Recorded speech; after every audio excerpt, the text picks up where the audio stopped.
De quoi souffre la lutte contre le détournement et la corruption ici en République démocratique du Congo, de la justice, des politiques, ou c'est la mentalité des Congolais qui est en maître en cause? Guerre dans la partie est du pays avec l'avancée des M23 appuyée par l'armée rwandaise. La guerre demeure-t-elle toujours une option? Nous parlerons de ces sujets et bien d'autres dans le cadre de votre émission Dites-nous la vérité, qui reçoit pour vous Jean-Thierry Monsenepo. Bonjour et bienvenue. Bonjour, merci. Avant de parler de ces deux sujets, on commence d'abord par faire une petite évaluation du processus électoral parce que vous étiez candidat, député national et sénateur, mais également on essaiera de parler de ce qui s'apparente de plus en plus comme un premier conflit au niveau de la territoriale entre le VPN de l'intérieur et certains gouverneurs ici en République démocratique du Congo. Alors, rebonjour, rebonsoir. Je me disais, la prochaine fois que j'allais vous recevoir, j'allais vous appeler député, sénateur. Malheureusement, ça ne va pas être le cas. Oui, Le d'abord Parlement parce que... ne vous aime pas, ça ne vous va Non, pas ça n'a du rien tout. à voir avec le Parlement. D'abord, il faut commencer par dire que, en ce qui me concerne, j'ai toujours été contre la proportionnelle. Parce que la proportionnelle est une élection qui, certes, permet à ce qu'il y ait plusieurs partis politiques qui puissent passer, mais c'est un système qui, malheureusement, dessert ceux qui sont bien élus. Je donne un exemple simple. Je suis avec vous en concurrence dans une circonscription. Vous avez une liste, je suis aussi une liste, j'ai aussi une liste pour le compte de mon parti. Je fais 10 000 voix, mais moi, les autres colistiers avec qui je suis, qui des fois ne sont pas choisis par moi mais par le parti, font l'un 10 voix, l'autre 0 voix, mais vous avez 1000 voix, mais les autres qui sont sur votre liste font chacun d'entre eux 1000 voix. Ça signifie que ta liste fait 14 000. Avec 1000 voix, tu passes député.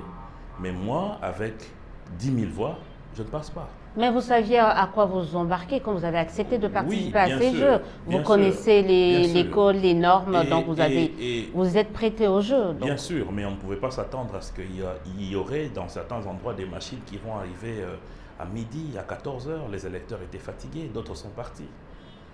C'était un chaos, c'est vrai. Et donc, la seule élection qu'on peut dire qui s'est très bien passée, qui s'est très bien déroulée, parce qu'à ce niveau-là, les Congolais étaient unanimes, c'est le choix du chef de l'État. Mais pour le reste, c'était très compliqué. Vous n'êtes pas Maintenant, cohérent. je suis On a cohérent. organisé le même jour Bien sûr. la présidentielle et la députation Bien nationale. Et provinciale d'ailleurs. Donc on ne peut pas avoir bien élu les chefs de l'État et avoir mal élu les députés. Non, il y a un problème, c'est qu'il y a une question de taux de participation. Lorsque, par exemple, il y a 10 électeurs et que 7 d'entre eux s'en vont, mais les 3 qui restent, tous les 3 votent le chef de l'État. En ce moment-là, parmi les 7 autres, peut-être que vos électeurs sont là, mais au moins les 3 qui sont restés ont voté le chef de l'État. C'est cela la réalité. C'est comme ça qu'on dit que l'élection du chef de l'État s'est bien déroulée parce que le taux de participation qui a été inscrit a permis de manière unanime à ce que le chef de l'État puisse passer.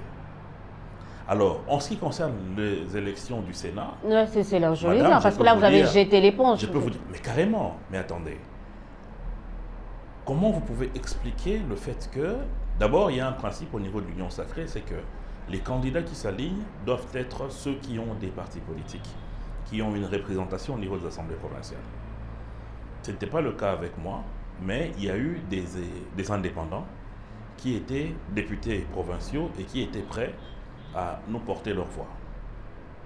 Nous avons eu l'appui de l'Union sacrée, de notre famille politique. Nous sommes allés, on a passé notre speech au niveau de l'Assemblée provinciale, mais arrivé à quelques heures du vote, les députés viennent vous demander 100 000 $ chacun. Pourquoi vous Mais n'avez pas attendez. porté plainte? Mais attendez, bon, je n'ai pas donné. Est-ce que vous donnez que Dieu, justement, vous laissez Je ne suis faire pas là non ces plus. genres Non, de je n'ai pas laissé chantage? faire, c'est comme ça que j'ai laissé tomber. Ben oui, Parce qu'à- mais parce sans qu'attendez, aller jusqu'au comment- bout de la démarche, parce que les gens, ce qu'ils veulent, c'est quoi? C'est qu'il faut Non, traduire mais je ne ces suis gens pas- et il ne suffit pas de J'ai- dénoncer ces types de pratiques. J'ai dénoncé et je me suis joint au professeur Bagnakou qui a déposé une plainte au niveau des cours et tribunaux. Cela est en train de suivre son cours, mais j'ai d'abord dénoncé. Parce que ce n'est pas normal. Comment vous allez expliquer que nous puissions comme ça concentrer 400 000 $ pour donner aux députés? Cet aspect de la corruption qui est devenu pratiquement comme une habitude dans notre vie quotidienne est à bannir. Et cela doit commencer par nous autres, que nous pouvons nous considérons comme élite de la société. On va essayer de parler vraiment de la lutte contre la corruption parce que ça pose un problème. Ça posait un problème en 2018. On se rappelle que le président Tshisekedi avait demandé à ce que la lumière puisse être faite autour notamment des élections des sénateurs. Toujours, mais on a l'impression que personne ne veut entendre raison. Mais attendez, madame, lorsque le chef de l'État le dit, j'ai toujours eu l'habitude de dire, comme pour un peu paraphraser le maréchal Mobutu, que le chef de l'État n'est pas un magicien. Seul, il ne peut pas lutter contre une gangrène qui a pris une telle ampleur. C'est à nous tous de nous battre contre cette corruption. Imaginez que carrément tous les candidats sénateurs avaient refusé de participer à cela. Aujourd'hui, on allait parler d'autre chose. Mais pendant que vous refusez, il y a d'autres qui acceptent. C'est cela le problème. Et la corruption, des fois, c'est un sujet qui est inapparent. Pour pouvoir le voir et le sentir, il faut soit être le corrompu ou le corrupteur. Donc il faut une participation de tous. Et le chef de l'État a montré sa volonté, non seulement en réactivant l'inspection générale des finances, pour vous paraphraser dans cette histoire de lutte contre la corruption. Il a même créé des structures, dont la PLC, pour lutter contre la corruption. Qui lui-même a été pris la main dans le sac avec certains dirigeants, c'est aussi ça. Le chef de l'État a même créé une structure pour le changement des mentalités. C'est pour vous dire combien il a à cœur cette lutte contre la corruption. Mais pourquoi ça ne marche pas? On a là la preuve que la seule volonté du chef de l'État ne suffit pas. Mais attendez, ça ne peut pas seulement suffire, la seule volonté du chef de l'État. Il faut qu'il y ait une adhésion populaire. Autant que mais l'adhésion est là aujourd'hui. Vous avez parlé de l'IGF aujourd'hui. Tout le monde est unanime autour du travail de cette inspection. L'adhésion n'est pas là parce que dans le vécu quotidien, qu'est-ce que nous observons, madame? Lorsqu'aujourd'hui, vous, madame Élisée, vous êtes nommée quelque part, ceux et celles de votre famille qui viennent pour fêter votre victoire, qu'est-ce qu'ils disent? Oh, comme il tourne à Bissau. Demain, si vous quittez ce poste et que vous n'avez pas une villa à ma campagne ou un terrain à Gombe, ce sont les gens de votre famille qui vont vous dire que vous n'êtes pas intelligente. Que aux Azoba, qu'est-ce qu'ils ont comme allusion derrière la tête? La triche. Parce que ce n'est pas normal qu'avec un salaire normal de mandataire ou de ministre, que vous puissiez construire des immeubles. Si, c'est un peu normal avec un peu d'organisation, un peu d'épargne. Oui, cette organisation, oui, ça peut passer par des prêts de banque, ça peut passer par des crédits, ça c'est tout à fait normal. Mais il y a d'autres, par contre, qui ne passent pas par là. Et malheureusement, c'est une majorité dans notre pays. Nous devons combattre ça. Parce que sinon, nous allons perdre ce pays. Parce que cette habitude de corruption qui est dans le plus petit des Congolais se retrouve même dans ceux à qui on donne la responsabilité de défendre ce pays. Mais en quoi faisant, on a dénoncé les coulages des recettes, la corruption pendant du temps de Kabila. Tshisekedi est venu, tout le monde disait oui, ça va changer. Mais on a l'impression que ça s'empire de jour au jour. En faisant, ça ne s'empire pas, parce que de plus en plus, il y a des Congolais qui se réveillent. Vous savez, ce dossier... Mais vous venez de dire qu'il n'y a pas une adhésion. Non, mais attendez, il n'y a pas une adhésion massive, mais il y a une adhésion, je n'appellerai même pas ça adhésion, mais j'appellerai un réveil. Il y a un réveil parce que... Timide, quand même. Vous savez, madame, timide, mais qui est en train de prendre forme.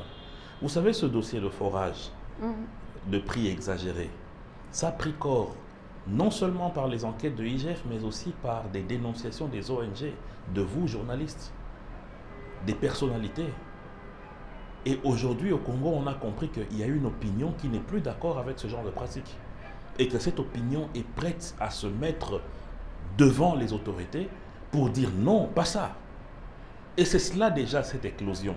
Et je pense que c'est la résultante du travail qui a été fait de par la volonté du chef de l'État, par l'implémentation qu'il y a eu avec IGF et par le travail qui a été fait par certains Congolais pour mobiliser l'opinion sur les méfaits de la corruption. Le méfait de la corruption, on en parle, on dénonce, et vous avez dit le rôle des journalistes, des ONG et de certains politiques d'ailleurs, mais on a l'impression que ça bloque quelque part. Est-ce qu'il n'y a pas un problème au niveau de la justice? Dénonciation, oui, on le fait. On le dit, mais après, ça ne suit pas, il n'y a pas de sanction. Il y a un problème au niveau de la justice. Il y a un problème parce que, d'une part, il faut faire un distinguo entre la clameur publique et les faits avérés de détournement et de corruption. Pour l'instant, on est juste dans les clameurs publiques. Le problème est que Nous sommes dans une société où aujourd'hui, si moi, Thierry Monsenepo, je veux en finir avec Madame Élysée, je n'ai qu'à publier dans les réseaux sociaux qu'elle a eu à voler de l'argent dans un média, dans un projet, et les gens vont relayer ça. Et il y aura une opinion négative qui va naître contre vous.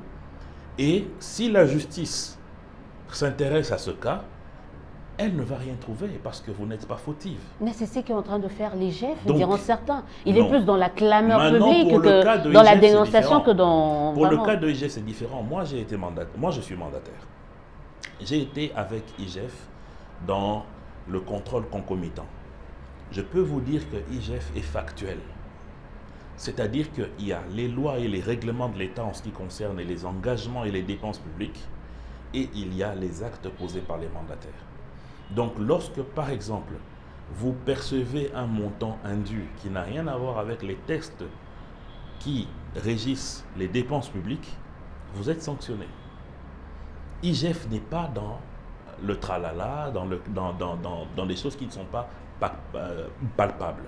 L'IGF est factuel. Maintenant, là où nous disons que la justice, des fois, boite parce que les dossiers factuels... Pas deux fois, souvent, quoi. Des fois. Ça devient vraiment, le président lui-même l'a dit, la justice, elle est malade. Les dossiers, effectivement, les dossiers factuels qui sont déposés au niveau de la justice, soit ça prend énormément de temps pour finalement aboutir, soit ça n'aboutit que sur des classements sans suite, soit ça n'aboutit absolument à rien.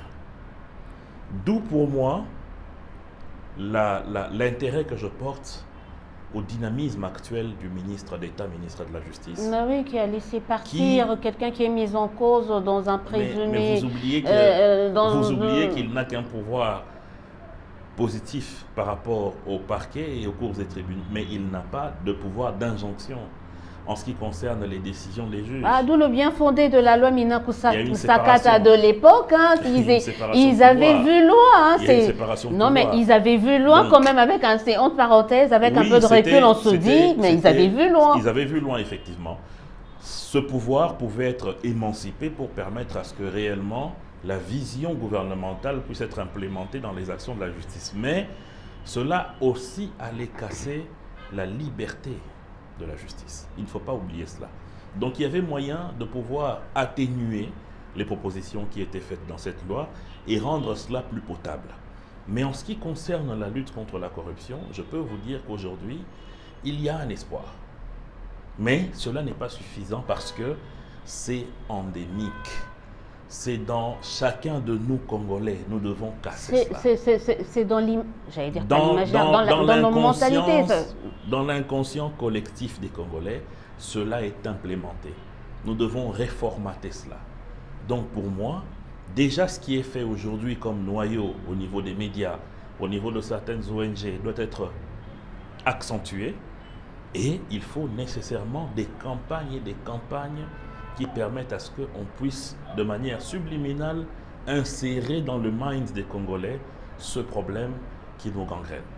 Ce problème qui nous gangrène, on a parlé de la justice. Certains espèrent que le tandem Constant Mutamba et Jules Alinguete peuvent faire bouger les choses, même si la dernière actualité faisant relative au forage a un peu désabusé plus d'un. Est-ce qu'il faille encore espérer quelque chose quand certains politiques peuvent encore bénéficier d'une certaine indulgence?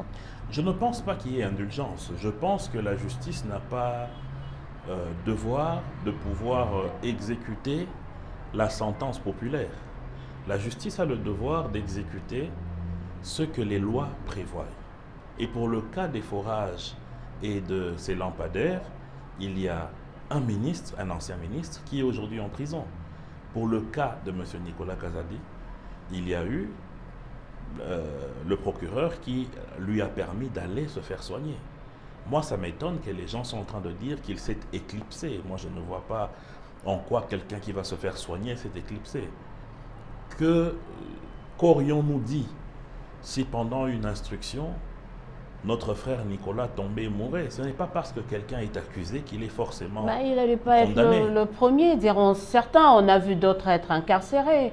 S'il y a un ex-ministre, pourquoi lui, il n'a pas été? Mais vous voyez puisqu'ils sont tous cités. Vous voyez ce qui s'est passé en Russie. la famille de Navalny a demandé la relaxation pour soins de santé de ce monsieur.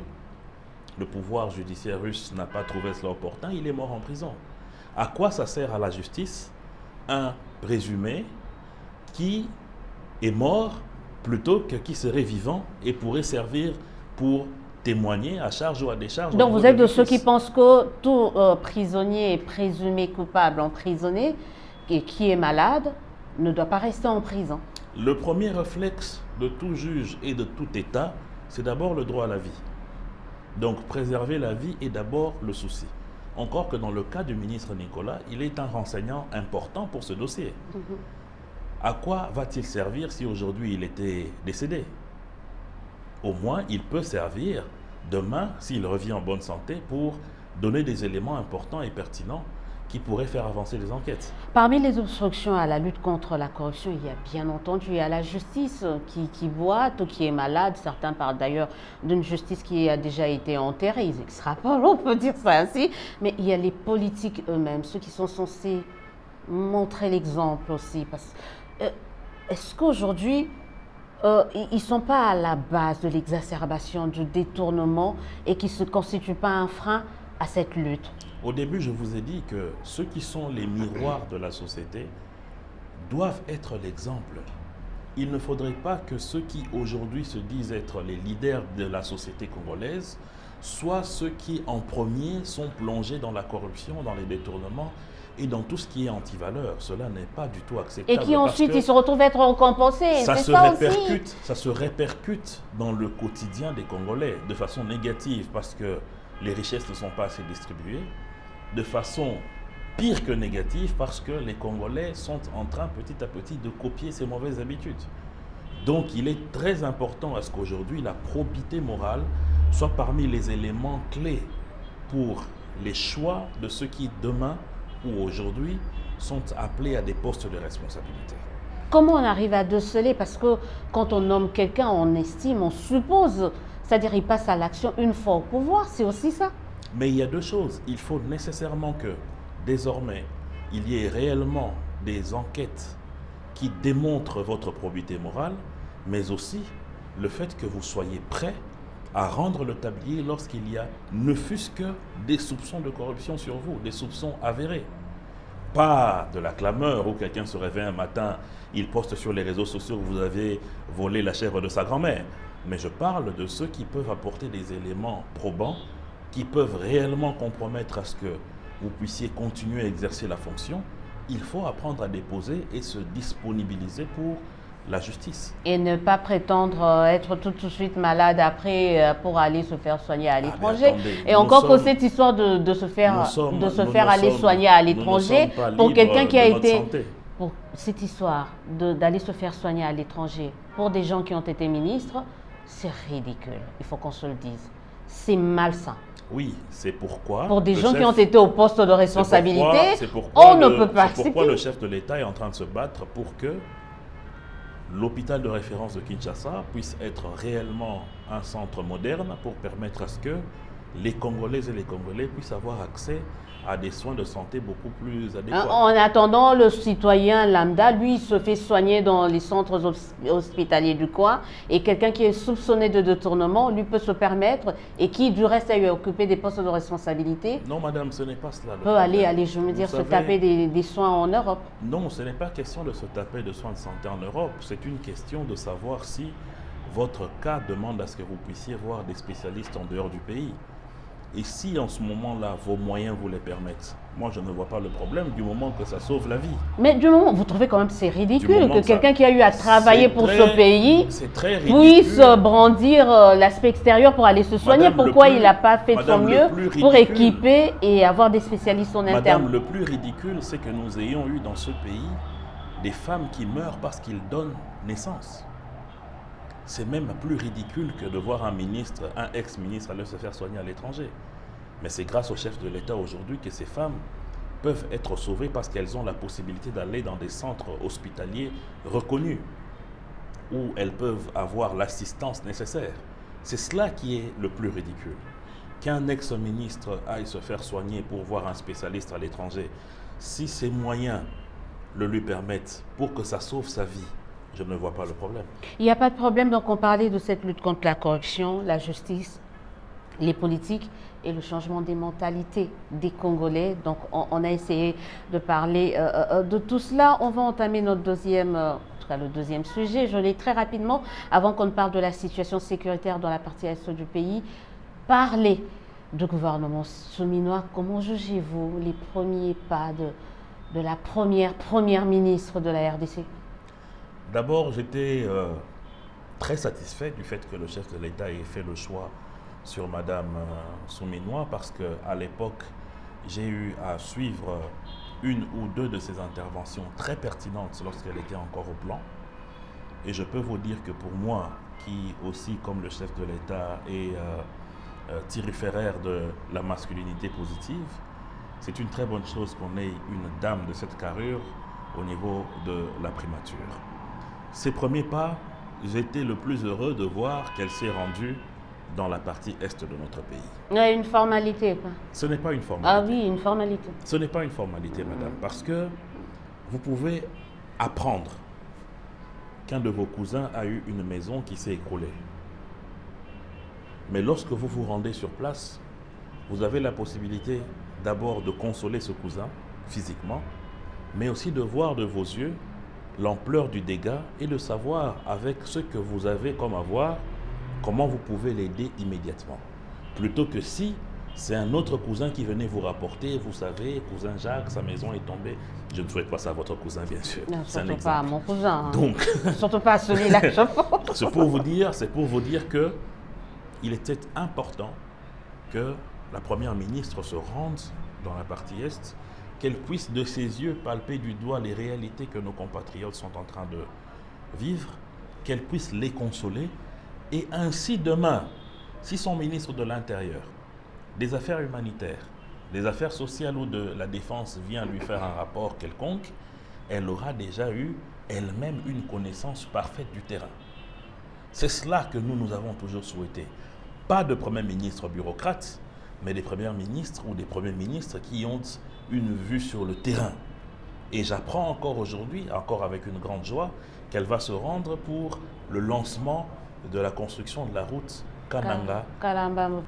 La première ministre qui va se rendre, excusez-moi, je suis pas en train de... qui va se rendre pour le lancement de la route Kalambambouji. Oui. Kananga, Kalambambouji. Oui. Bonne chance à vous. C'est une route que personnellement j'ai pratiquée. Oui. Ce sera un quantième lancement? Quantième comment ça? Bah ouais, parce que le chef de l'État y était passé. Oui, L'ex-gouverneur avait procédé à un lancement. Il fallait d'abord faire la route en terre battue. Et maintenant, mais ça n'a pas été fait. Et il fallait faire quoi? Je dis bonne chance, force à vous. Je sais que c'est une dame qui aime le terrain. Elle sera servie concernant cette route, mais oui, c'est vrai que c'est une route en très mauvais état. C'est pas la première fois qu'il y aura ce lancement-là. Non, mais cette fois-ci, c'est de manière moderne que la route sera faite. Bien sûr. Il y a eu des actions qui ont été menées sur les tourbières pour permettre à ce qu'il y ait le passage des véhicules, mais cette fois-ci, c'est la modernisation de la route. La modernisation de la route, vous parlez de Souminois qui était à Goma, juste après son départ de Goma. C'est des crépitements de balles à forte intensité qui ont recommencé. Elle était venue donner le go pour la résurgence des combats ou comment?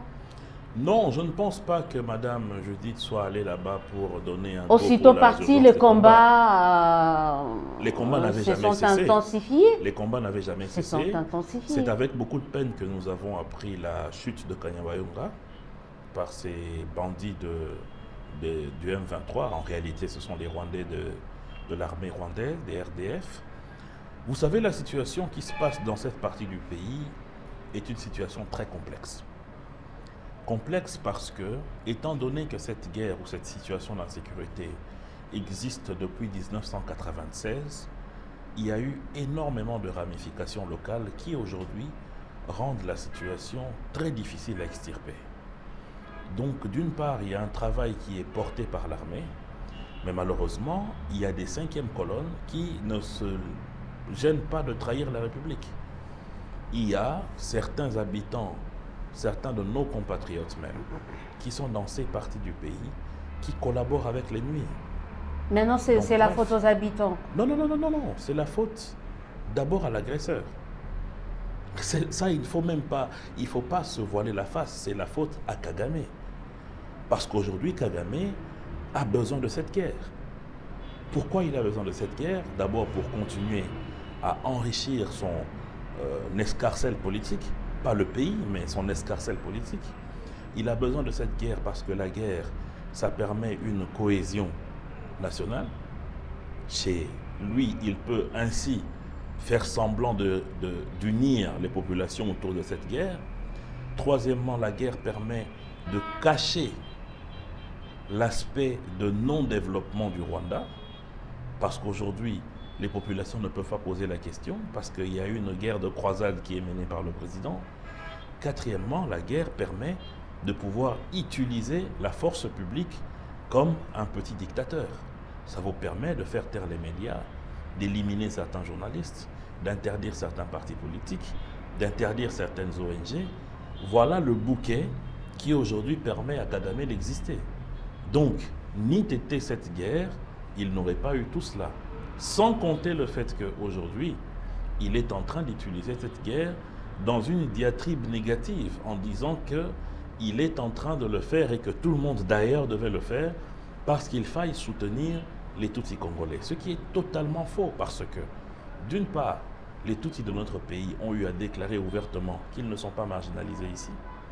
Deuxièmement, le chef de l'État a eu à se battre bec et ongle depuis son accession au pouvoir jusqu'à aujourd'hui pour la protection de ces Congolais appelés les Banyamulenge, les Tutsis. Et aujourd'hui, nous savons qu'en réalité, Kagame ne calcule même pas ça. C'est la minorité la plus protégée en RDC, il faut qu'on se le dise, alors que ce n'est pas la seule minorité. Exactement. Ici en République démocratique. Kagame ne se bat pas pour tout ça. Kagame se bat pour ses propres intérêts. Il se bat pour que la société commerciale qui est détenue par le FPR puisse continuer à faire le chiffre dans l'exploitation illégale des matières premières de la RDC. Et malheureusement pour nous, nous avons des pantins de Congolais qui se permettent d'être la figure congolaise de cette aventure, notamment Corneille Nangaa. Mais on va parler de Corneille Nangaa parce que est-ce qu'il n'y a pas eu au niveau de Kinshasa ce lit-là? Ils ont préparé le lit de Kagame. On a toujours eu ce débat avec vous. À un certain moment, on doit nous-mêmes se remettre en question. Est-ce qu'il n'y a pas eu quelqu'un au niveau du pouvoir de Kinshasa où des gens n'ont pas aussi fait le lit et de Kagame et aujourd'hui de Corneille Nangaa? Mais bien sûr, ce lit a été constitué comment? En évitant d'avoir une vraie armée depuis 1996. En évitant à ce que nous ne puissions pas accepter à chaque fois des brassages et des mixages, parce que ce sont ces brassages et ces mixages qui ont permis de mettre le charançon dans le fruit. La plupart de ces commandants de terrain qui aujourd'hui font défection, ce sont hier ceux qui étaient encore en train de se battre du côté du Rwanda et qui ont été mixés à des occasions où il y a eu des dialogues. C'est eux aujourd'hui qui sont les vrais traîtres de ce pays. Donc, lorsque vous vous rendez compte finalement que ces mixages-là sont des occasions pour infiltrer dans le pays les charançons qui vont détruire le fruit de l'intérieur, c'est ce qui a poussé le chef de l'État à orienter une idée pour qu'il y ait cette proposition de l'Assemblée où on interdit ce genre de pratique. Maintenant que le chef de l'État a décidé de refaire une armée moderne avec des moyens qu'il faut, parce qu'il ne faut pas oublier qu'avant la loi de programmation militaire, l'armée ne bénéficiait qu'à peu près de 12 ou de 8% dans le budget national, ce qui est totalement ridicule. Il ne faut pas oublier que nous avons un territoire de 2 345 000 km² avec des troupes qui ne sont qu'à compter à 100 000 hommes, ce qui est très dérisoire. Donc c'est comme si on doit distendre nos frontières, vous avez un militaire sur 45 km. Mais en tout cas, ça faisait de nous à l'époque la 8e ou parmi les 10 premières armées africaines. Ça, c'est par rapport aux capacités en termes d'équipement, en termes de logistique, oui. Mais en termes d'hommes, c'est un sérieux problème. Lorsque vous avez un comme zone qui est ami ou qui est complice à l'ennemi, même si vous avez la plus grosse artillerie, mais vous n'allez pas réussir. Parce qu'il va vendre les positions et les plans à l'ennemi. Et c'est ça qui a été organisé depuis tous ces brassages jusqu'à ce que le chef de l'État y mette un terme. Il a mis un terme à tout cela, mais la guerre, il peine quand même à mettre un terme à la guerre. D'autant plus que certains dénoncent une sorte d'exacerbation du tribalisme qui constituerait également ce lit-là que brandissent aujourd'hui certains pour revendiquer la prise d'armes. Lorsque vous entendez Nanga débiter toutes les raisons qu'il évoque, qui aujourd'hui la dictature, le tribalisme, ça, c'est de la farce. La plus grande revendication de Nanga, c'est qu'on lui remette sa mine prise de manière illicite. Ah, ça a été prise de manière illicite. Mais bien sûr, parce que c'était un cadeau. On ne donne pas de cadeau de mine aux gens. Il y a un cadastre minier. Ah, c'était Nanga qui avait pris la mine de manière illicite. Je pensais qu'on l'avait repris. Non, c'est le cadastre minier qui a récupéré parce qu'il n'avait pas les titres. Maintenant, le problème est que la haine qu'il a portée sur le pouvoir l'a emmené là où il est, qu'il ne vienne pas raconter des histoires. De quel tribalisme dont il parle? Ce n'est pas lui à la CENI ici qui a mis tous ses frères et sœurs qui étaient en train de diriger dans son cabinet. Lui, il va venir donner des leçons de tribalisme aux gens. Il faut être sérieux à la limite. Il faut être sérieux. De quel tribalisme il est en train de parler? Moi qui aujourd'hui suis en train de travailler pour le pays nommé par le président, moi je suis de quelle tribu? Tous ceux qui aujourd'hui mouillent le maillot pour que ce pays puisse décoller aux côtés du chef de l'État, sont-ils tous de la même tribu que le président, de la même province? Il ne faut pas raconter des bêtises comme ça. Monsieur Nanga est un aigri. Deuxièmement, c'est un mercenaire qui a accepté beaucoup d'argent pour donner un visage congolais à l'aventure de Kagame dans l'est de notre pays. Point barre, il n'y a pas un autre débat. On parle de la situation, toujours la situation sécuritaire dans la partie est du pays. Vous parlez du fait qu'on a essayé de rehausser la quote-part, en tout cas de l'armée sous Tshisekedi, mais certains estiment que c'est insuffisant pour un pays qui est en guerre. Quand on réserve, je crois, le budget sécuritaire, c'est à peu près 20%, alors que dans d'autres domaines, on est dans les 25%, on se dit, mais c'est comme si on était dans un pays normal, alors que c'est loin de là. Il y a une loi de programmation qui aujourd'hui porte le budget de l'armée presque au milliard. Mais il fallait que Tshisekedi arrive pour que ce soit concrétisé. Encore que l'argent que doit avoir l'armée est tributaire des mobilisations des recettes de l'État. Donc, même le budget de l'État aujourd'hui, autour duquel le gouvernement se bat pour que ça atteigne les 16 milliards, est très peu par rapport aux ambitions de développement de notre pays. Ce n'est pas moi qui le dis, c'est Madame la Première ministre qui le dit lorsqu'elle présente son programme. Donc nous avons encore de challenges à faire pour augmenter ce budget et par corollaire, cela va aussi impacter sur le budget de l'armée. Tout à l'heure, vous avez parlé du Rwanda, mais selon certaines informations, en tout cas qui sont vraisemblablement vraies, et qu'une bonne partie d'appui logistique du M23 provient de l'Ouganda, alors que nous, en interne ici, on continue presque d'avoir de bonnes relations avec l'Ouganda, de mener des opérations conjointes avec ce pays. Est-ce normal? Non, mais écoutez, d'abord, il faut savoir qu'au niveau du Rwanda, il y a eu une décision prise par le président rwandais de piller la République démocratique du Congo. Ce n'est pas le cas de l'Ouganda. L'Ouganda, il collabore juste avec les rebelles. S'il vous plaît, madame, l'Ouganda, il y a eu une décision du président Museveni pour appuyer le Congo pour mettre fin aux aventures meurtrières des ADF. Des ADF, oui. Maintenant, lorsque vous regardez l'ossature militaire que le RDF aujourd'hui utilise dans l'est de notre pays, il y a des Érythréens, il y a des Soudanais du Sud, il y a des Ougandais, c'est vrai, il y a même des Éthiopiens. Ça signifie qu'il y a un mercenariat qui est organisé. Mais ce mercenariat-là ne correspond pas à des décisions d'État. C'est cela la différence. Quand vous voyez que l'Ouganda continue de commercer quand même avec la RDC via Boudagana, on n'a jamais fermé les frontières. Ça continue de fonctionner comme si de rien n'était et l'argent ne va pas dans les caisses du gouvernement congolais. Dans nos frontières, il y a des commerçants qui passent et repassent dans nos frontières africaines, surtout dans nos frontières africaines des pays sous-développés ou en voie de développement. Il y a comme ça des frontières poreuses. Mais je vous dis qu'il n'y a pas une décision du pouvoir central de l'Ouganda de déstabiliser la RDC, comme c'est le cas aujourd'hui. Il ne faut pas qu'on soit naïf. Il le fait parce qu'il trouve aussi gain de cause. Est-ce qu'il n'y a pas une certaine naïveté dans les chefs des autorités congolaises? Mais madame, observez seulement les rapports des ONG. Qu'est-ce qu'ils vous disent? que la plupart des opérations militaires de manière tactique qui sont portées sur le territoire congolais sont menées par les RDF, l'armée rwandaise. Ils ne vous disent pas l'armée ougandaise. 2. Les minerais qui sont exploités de manière illégale dans les mines de Rubaya, dans certaines mines par les artisanaux congolais dans le Rutshuru, prennent quelle route? La route du Rwanda. 3. Le Rwanda aujourd'hui est en train de plafonner les exportations en termes de coltan, de cassitérite. Ce n'est pas le cas de l'Ouganda. Donc ça signifie que la plaque tournante de toute cette affaire nébuleuse et négative pour le Congo, c'est Kigali. Donc l'Ouganda peut rester et demeurer un partenaire fiable de la RDC nous voyons dans le cette guerre. gouvernement ougandais en train de travailler avec nous main dans la main pour combattre les RDF. Ça c'est positif.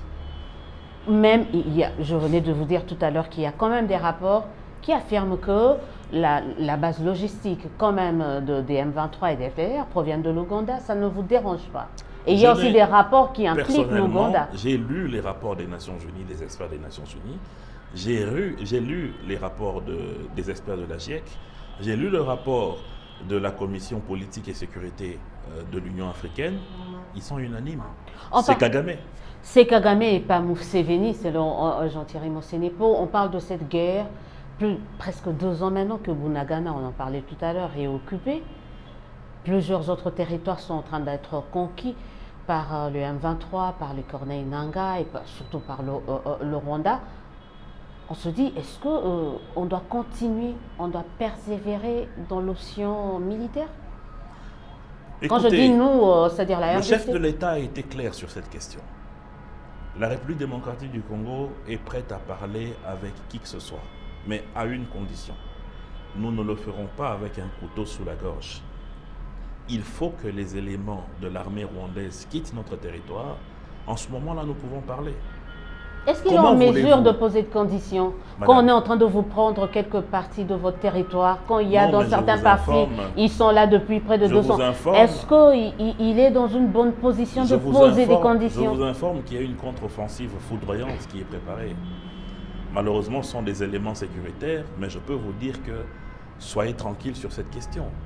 Maintenant, est-ce que vous pouvez accepter, vous, que vous puissiez avoir des bandits dans votre salon et qu'ils puissent vous exiger une négociation alors qu'ils sont dans votre salon devant vos enfants? La moindre des choses, c'est leur demander... S'ils sont plus armés que vous et que vous vouliez sauver de vie, vous faites quoi? Ils ne sont pas plus armés que moi. Je ne suis pas loin de moi l'idée de remettre en cause les FARDC. Ils ne sont pas plus armés que nous, mais seulement, ils ont un avantage, c'est que nous avons eu, nous, des charançons dans le fruit. Nous avons eu, nous, comme chez vous, si des bandits arrivaient et que votre sentinelle a été un des leurs dans le temps passé qui leur a ouvert la porte. C'est exactement ça. Les brassages et les mixages ont été le maillon faible de notre armée depuis. Et il a fallu que le chef de l'État arrive pour mettre un terme à ça. À qui profite le statu quo? Moi, je veux bien. Il y a des conditions. Mais à qui profite aujourd'hui le statu quo? À plusieurs personnes. D'abord, en tout cas, pas à la RDC. Pas du tout à la RDC. Donc, c'est nous qui avons plus besoin de mettre terme à ça. Pas du tout à la RDC, mais pas du tout aussi au Rwanda. Ah ben oui, pas du tout non plus au Burundi ou à tous ces pays qui sont limitrophes de la RDC. Parce qu'une RDC fragile peut être importante à qui? À personne. Dans la mesure où les populations doivent commercer, doivent vivre ensemble. En tout cas, pour l'instant, les populations rwandaises, ougandaises, burundaises ne meurent pas. Ils ne sont pas violés, ils ne sont pas tués. Il y a des individus qui profitent de ces situations. Il y a des individus, que ce soit au Rwanda, que ce soit partout ailleurs, il y a des individus. Mais en termes de pays, personne ne peut profiter d'une telle situation. Personne. Personne, alors personne. Donc il faut vous dire, madame, que la RDC a le souci de régler le problème. À ce souci-là, je vais dire, la RDC, le statut ne profite à personne, mais la RDC paye un lourd tribut. Ah ben oui, la RDC paye un lourd tribut. Et ça donc c'est le plus grand perdant de cette histoire. Ça depuis 1994. La RDC paye le plus grand tribut. Ça fait aujourd'hui 30 ans depuis que les Nations Unies ont demandé aux Zaïre de Mobutu d'ouvrir les frontières à tout ce beau monde. Et les problèmes de l'Est de notre pays ont commencé par là. Comment on s'en sort? L'option militaire est toujours là, l'option diplomatique qui est en statu quo, on ne sait même plus où est-ce qu'on en est avec le processus de Luanda, le processus de Nairobi, on ne sait même plus à quel sens se vouer. On est là, quoi. Comment on s'en sort? Le processus de Luanda est en bonne marche. J'ai suivi le président Lorenzo qui s'est prononcé là-dessus il y a une semaine, où il a clairement dit qu'il y a des travaux qui sont tenus au niveau des ministres des Affaires étrangères pour régler la question de la rencontre entre les chefs d'État. L'option militaire ne peut pas être écartée parce qu'il faut qu'on puisse nettoyer la partie est de notre pays de cette gangrène qu'on appelle Fleuve Congo, Alliance ou M23, RDF et consorts. Et l'option diplomatique ne peut pas s'arrêter parce que le chef de l'État ne dort pas.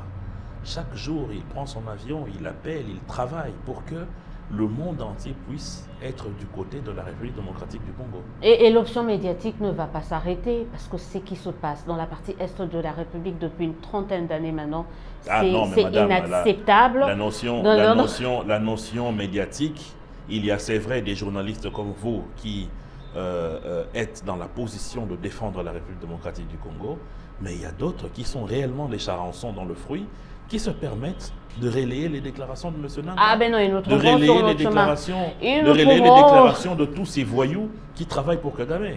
Non, mais bon c'est vrai, mais en tout cas, ils trouveront une bonne partie, une majeure partie des médias et des journalistes congolais, parce que nous, ce qu'on ne veut pas, c'est de voir nos frères, nos sœurs en train de mourir pour une cause qui n'en est pas une, quoi. Donc il y a cette option militaire, cette option diplomatique, cette option médiatique, parce que nous tous, on est au front pour notre pays. On va très bientôt terminer cette émission. Parlons rapidement de cette guerre au niveau de la territoriale ici à Kinshasa, entre le gouverneur nouvellement investi et le VPM de l'Intérieur. Comment vous analysez cette situation? C'est mal parti quand même. Moi, je pense qu'il faut nécessairement que nous puissions être très réfléchis sur ces questions. D'abord, les textes et les lois définissent exactement les responsabilités des provinces qui sont libres en termes d'administration. Deuxièmement, il y a des textes aussi qui régissent le fait qu'il faut qu'il y ait une limitation dans les nominations de l'exécutif au niveau de la province. Alors, il ne faut pas non plus oublier que nos provinces ne sont pas très compétitives en ce qui concerne la participation dans la gestion ou dans la caisse de l'État. Alourdir les charges de la province signifie donner moins de participation au niveau de la caisse nationale. Ça signifie rendre la province plus budgétivore qu'elle ne l'est déjà en termes de mobilisation de recettes. Donc moi je pense que le VPM de l'Intérieur a totalement raison en demandant au gouverneur de limiter le nombre des membres des exécutifs provinciaux. Cela va permettre à ce qu'il y ait moins de gabégie, parce que chaque jour, nous pleurons ici que le train de vie des institutions coûte énormément à la République. Mais là, on ne parle que des institutions au niveau national. Mais il faudrait que cela aussi soit vu au niveau des institutions provinciales. Ce n'est pas normal que l'on puisse compter pour l'exécutif d'une province une vingtaine de personnes, alors que les mobilisations sont négatives. Rappelez-vous, non seulement à l'époque de Gentili Ngobila, mais aussi à l'époque de Kimbuta, oui. Les personnalités qui ont travaillé dans les cabinets de ces ministères-là n'ont jamais été payées. La plupart jusqu'à aujourd'hui sont encore en train de réclamer non seulement les indemnités de fin de fonction, mais les salaires seulement. Alors pourquoi rendre les provinces budgétivores alors que les moyens ne suivent pas? Alors, quel conseil vous donnerez à Daniel Bumba? Il faut revoir votre copie. Il faut revoir l'arrêté. Il faut limiter, à mon humble avis, il faut même 7 ministres. Les super ministres, mais 7 pour réduire le train de vie. On fait quoi des partis politiques? Vous connaissez la place prépondérante qu'occupent les partis politiques dans la formation du gouvernement. On en a vu la preuve avec la composition du gouvernement central. Oui. La ville a beaucoup de structures. Il y a la DGRK, il y a Transkin, il y a énormément de structures où on peut donner la possibilité à ces jeunes, à ces politiques, à ces personnalités, de pouvoir prouver de quoi ils sont capables, pas forcément dans l'exécutif. Il faut rappeler qu'il n'y a pas que la ville de Kinshasa, la province de Kinshasa, il y a aussi le Haut-Katanga, et on attend carrément, parce que c'était les 2 premiers à publier carrément leur gouvernement. Bon, les autres provinces, on attend, mais j'en dirai mon Sénépo. Merci d'avoir répondu à notre invitation. 6 mois après les élections, vous pensez que Félix Tshisekedi est sur la bonne voie de redresser le pays? Oui, je suis convaincu que cela va se faire, surtout dans le secteur qui est le mien. Je suis en train, moi-même, sous la vision du chef de l'État et du ministre du portefeuille, donc du gouvernement, de travailler dans le sens de redresser les choses. Donc je suis convaincu que les choses vont aller très bien. Vous êtes PCA de Kobil, donc vous êtes dans les hydrocarbures. Ça se passe bien avec le nouveau ministre des hydrocarbures? Bien sûr, nous avons été reçus en conseil d'administration et comité de gestion par l'actuel ministre du portefeuille. Molendo Sakombi. Non, Jean-Lucien Boussa. Jean-Lucien, du Molendo portefeuille Sakombi et des hydrocarbures. Ouais. Jean-Lucien Boussa, c'est lui le représentant de l'actionnaire unique. Nous avons trouvé en lui une oreille attentive qui a écouté nos problèmes. Nous lui avons expliqué que l'État nous doit énormément d'argent, que l'État n'accompagne pas suffisamment Kobil, qui est une entreprise commerciale qui a besoin d'avoir des facilités en termes, par exemple, d'instruments financiers, des lignes de crédit pour nous permettre d'approvisionner réellement nos stations avec des partenaires fiables que nous avons trouvés dans le monde entier.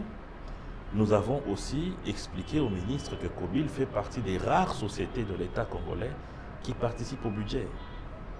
Donc ça signifie que nous préservons non seulement l'emploi, mais nous sommes dans une bonne gouvernance et que nous avons des perspectives d'avenir très positives si réellement l'État nous appuie. Et Dieu merci, tout ce que nous lui avons dit se trouve dans son agenda en ce qui concerne les actions qu'il compte mener d'ici à ses 100 premiers jours. Donc nous sommes heureux de travailler avec lui. Mais à la longue, il faudrait qu'on privatise les sociétés étatiques parce que vraiment, ce sont des Moi, canards. je suis un libéral dans le sang, j'ai toujours été de ceux qui pensent aujourd'hui que l'État devrait ouvrir les parts au niveau de ces sociétés à des structures privées, à des structures financières. Mais pourquoi il y a cette réticence? On n'est pas compétitif? C'est quoi la peur? Pourquoi on hésite? C'est parce que la plupart de nos entreprises sont aussi des structures sociales. Je vous donne un exemple. À l'époque, j'avais mené un dossier pour qu'une société sud-africaine vienne financer la rénovation et la modernisation des maisons de l'ex-Onatra.